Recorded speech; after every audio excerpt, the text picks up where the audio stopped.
Here's some of the stories trending this week at NASA. NASA Administrator Charlie Bolden visited Marshall Space Flight Center to see work being done on the avionics and flight software for NASA's Space Launch System rocket. Marshall's System Integration Lab conducts flight simulations of the avionics system, including hardware, software, and operating systems that will guide the launch vehicle to see how the SLS will perform during launch. There was also a media event at Marshall on March 11th to announce the signing of a newly expanded Space Act agreement between NASA and Sierra Nevada Corporation.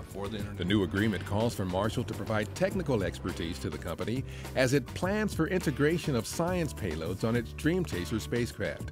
Teledyne Brown Engineering, which will work with SNC under a teaming agreement, also participated in the event. Just hours after leaving the International Space Station, the Expedition 38 crew made a safe return to Earth, touching down in Kazakhstan on March 10th Eastern Daylight Time.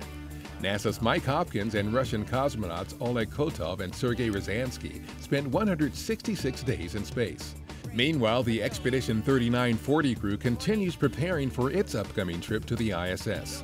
NASA astronaut Steve Swanson and Russian cosmonauts Alexander Skvortsov and Oleg Artemayev traveled from Star City, Russia to Kazakhstan to complete training for their launch to the station later this month. On board the International Space Station, NASA's Rick Mastracchio and new station commander Koichi Wakata of the Japan Aerospace Exploration Agency answered questions about life and research in space during a March 13th in-flight event with Administrator Bolden and about 100 students participating in the U.S. Senate Youth Program. Mastracchio, Wakata, and Russian cosmonaut Mikhail Turin are scheduled to remain on board the station until mid-May. During an 83-second free flight test at Kennedy Space Center, the Morpheus prototype lander rose to 580 feet, higher than the Washington Monument and its highest altitude to date. Morpheus then flew 837 feet downrange at 30 miles per hour, both farther and faster than any previous test, before descending and touching down about a foot from its target. 7 NASA centers are involved with Project Morpheus, which is testing NASA's automated landing and hazard avoidance technology and an engine that uses green propellants. These capabilities could be used to deliver cargo to planetary surfaces on future missions.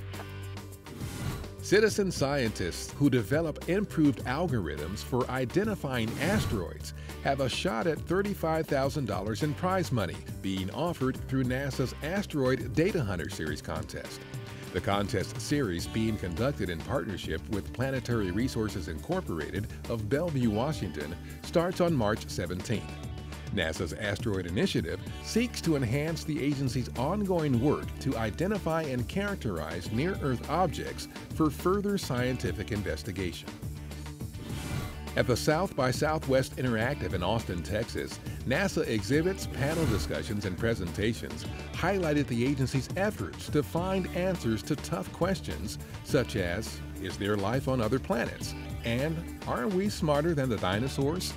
There was also info about NASA Earth science missions, the soon-to-fly Orion spacecraft, the Space Launch System, and the Asteroid Grand Challenge, as well as a live question-and-answer session with the crew aboard the International Space Station.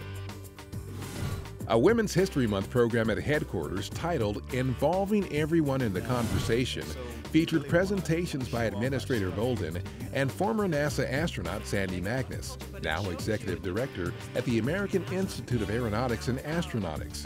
The program also included panel discussions about the relationships and challenges of workforce diversity and encouraging students to pursue careers in science, technology, engineering, and math, or STEM. And that's what's up this week at NASA.